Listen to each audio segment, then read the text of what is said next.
आणि तुमच्या सगळ्यांच्या चेहऱ्याकडे बघून मला आनंद नक्कीच होतोय. पण एक लक्षात घ्या की आता जे काही मी ऐकलं याचा अर्थ असा की अजूनही पूर्ण विजय मिळालेला नाही. सरकारची नेहमी चाल असते, आधी एक पुडी सोडून बघतात, म्हणजे थोडक्यात एक पिल्लू सोडतात, जगतंय का मरतंय, अंगावर आलं तर झटकून टाकायचं, आणि जर का त्यांनी ठरवलं की नाही हे आपल्याला करायचंय तर एक तात्पुरती वेळ घेतात. मग तुम्हाला सगळ्यांना जे आंदोलनाला उतरतात त्यांना असं वाटतं की आपण जिंकलो, आणि त्या एका गाफीलपणात आपण मजबूत राहिलो का मग पोखरत बसतात. आता हे उत्तर जे काही मी थोडंसं वाचलं, सचिन आपण तो प्रश्न विधान परिषदेत लावला, त्या प्रश्नाच्या उत्तरामध्ये काय मग आता बोलायचं, कोणाला मंत्री महोदय म्हणण्याची वेळ येईल कधी सांगता येत नाही.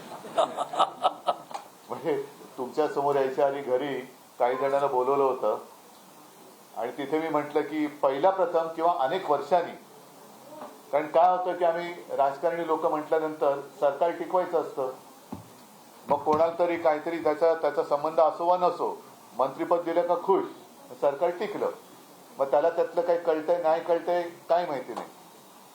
पण पहिल्या प्रथम किंवा जे मी म्हणालो की बऱ्याच वर्षानंतर एका माणसाला त्याच्या आवडीचं खातं मिळालंय.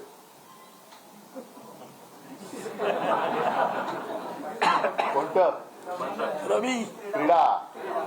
ह्या पेपरमध्ये बातम्या पण आल्या की आता रमी या खेळाला ऑलिम्पिकमध्ये मान्यता मिळेल. तर मंत्री महोदयांनी जे काही उत्तर दिलेलं आहे त्याच्याप्रमाणे हा विकास जो काय आम्ही करणार आहोत तो इंडोनेशिया सारखा करणार आहोत.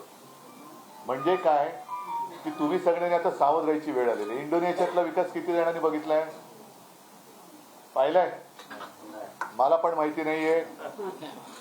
कृष्णा पाहिलेच करे बाबा, संतोष नाही. त्याच्यामुळे इंडोनेशियातला विकास कसा याची काय माहिती नाहीये. मग ते काय करणार की येऊन येऊन येऊन येऊन डोकं खाणार की बघा तुम्हाला काय आम्ही अमुक देऊ, तुम्हाला तमुक देऊ. आता मग तुम्ही सगळे माझ्या सोबत आलेला आहात, माझ्या म्हणजे शिवसेनेच्या, शिवसेना तुमच्या सोबत आहे आणि तुम्हीच शिवसेना आहात. मग तुमच्यासाठी म्हणून सगळेजण आम्ही मैदानात उतरलोय आणि कालांतराने बघू की ज्यांच्यासाठी उतरलोय तेच गायब. तर असं होऊ देऊ नका. मी आज मुद्दामून तुम्हाला हेच सांगण्यासाठी आलो की लढायचं. हा, आणि एक गोष्ट आता जरा त्यावेळेला शिवसेना प्रमुख जे बोलले होते त्याचा अर्थ आता वेगळे जण काही जण वेगळ्या लावू शकतात. अन्यायावरती तुटून पडा, आपण म्हणून आता आम्ही तुटूनच पडतो, तसं नाही.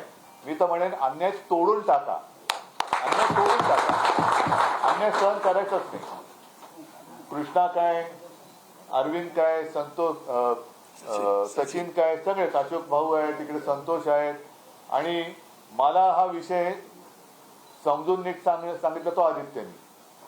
नाही तर मला ते काय तुमचं काय MFDC BPT APT मला काय कळत नाही. पण सरकार एका बाजूला सांगते की आम्ही भाडं भरू, सरकारने भाडं जे म्हणजे सरकारकडे ज्यांनी भाडं सरकारने घेतलं पण ते ज्याला द्यायचं ते दिलंच नाही, मधल्यामध्ये खाल्ले कोणी पैसे, बरोबर ना. आता हा जो फरक अरविंद तुम्ही जे मगाशी म्हणालात की ठीक आहे करोना काळ हा अत्यंत वाईटच होता, म्हणजे आपल्या म्हणजे मी तर अनपेक्षितपणाने मुख्यमंत्रीपद स्वीकारलं होतं, पण तो जो काय काळ होता तो जागतिक संकटाचा होता.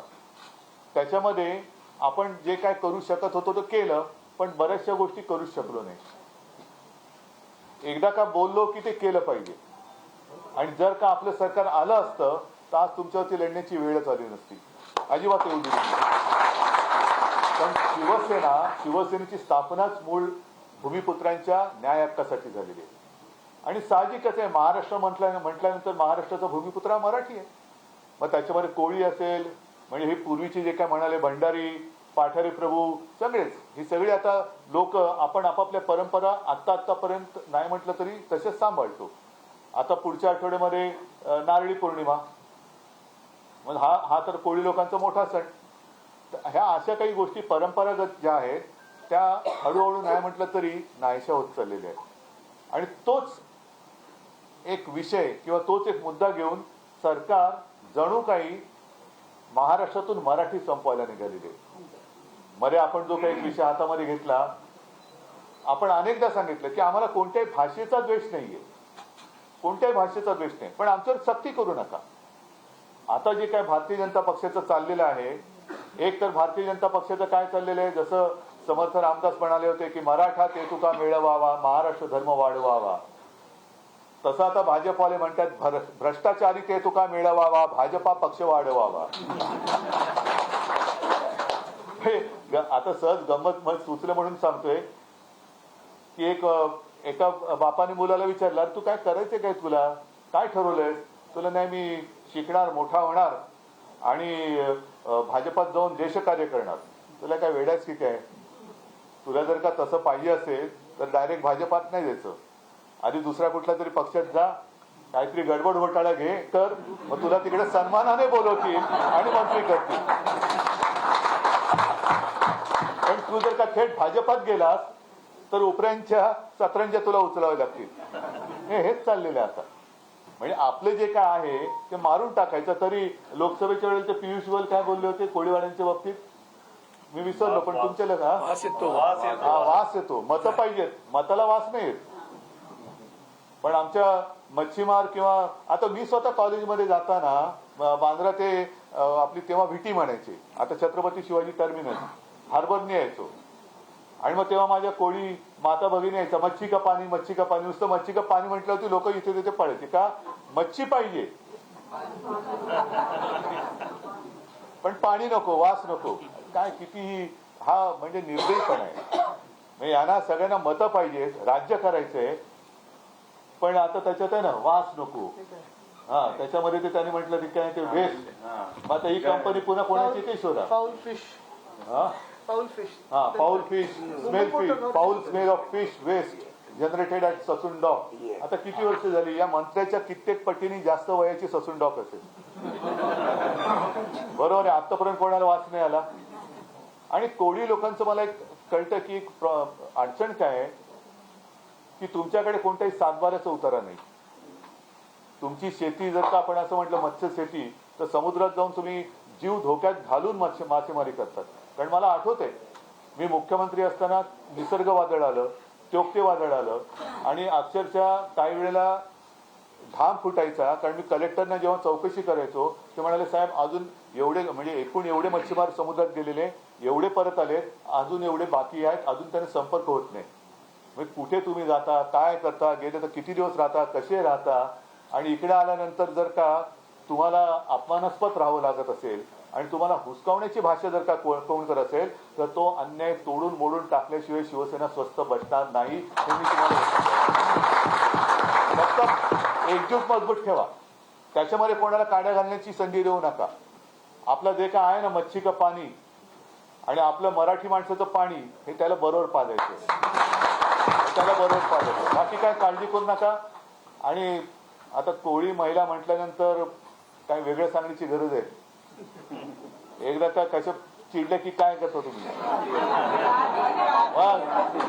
घाबरता कशाला तुम्ही? मग अजिबात काळजी करू नका. फक्त आता ह्या एका टप्प्यावरती आपण आलेलो आहोत. मी म्हणेन हा एक ठीक आहे, पहिला टप्पा आपण जिंकलेला आहोत, पण दुसऱ्या टप्प्याची जर का कोणी तयारी करत असेल त्यांच्याकडनं तर त्यांना म्हणू की आता आम्ही संपवून टाकू, विषयच संपवून टाकू आम्ही. त्याच्यामुळे आता आमच्या नादी लागू नका. केवळ कोळीच नव्हे तर संपूर्ण आहोत आम्ही, हिंदू तर आहोतच, आम्ही अस्सल मराठी भाषा बोलणारे हिंदू आहोत. कोणाला काय प्रॉब्लेम आहे? कोणाला काय प्रॉब्लेम आहे? असं काय नाहीये की कोणाची अमुक एक धर्माची भाषा ही, असं काही नाहीये. आम्ही अस्सल मराठी बोलतो पण आम्ही हिंदू आहोत. मग तसेच सगळेजण आम्ही एकत्र इकडे आलेलो आहोत, गुण्या गोविंदाने नांदतो आहोत. त्या गुण्या गोविंदामध्ये म्हणजे आम्हाला तुमच्यापेक्षा जास्त खाऱ्या पाण्याची सवय आहे. खाऱ्या पाण्याची सवय आम्हाला जास्त आहे, कारण माझा पण जन्म मुंबईतलाच आहे. तर आमच्या सुखात मीठ कालवण्याचा प्रयत्न करू नका. आम्ही मिठागरे निर्माण करणे दोस्त. असेच एकजुटीने राहा. कृष्णा, खरंच तुला पण धन्यवाद देतो, जागृतपणाने काम करतोय. संतोष, तुम्ही पण आपली शिवसेनेची ताकद मागे उभी करताय. सगळ्याच महिला काय पुरुष काय, म्हणजे अरविंद आहे, सचिन भाऊ, अशोकराव, सगळे आम्ही सगळे सोबत आहोत. आदित्य पण आहेच. तर कुठेही डगमगायचं कारण नाही. एकत्र राहा, एकजुटीने राहा आणि जो अन्याय करायला येईल त्याला अन्यायासकट तोडून टाका. एवढंच तुम्हाला सगळ्यांना सांगतो. धन्यवाद. जय हिंद, जय महाराष्ट्र.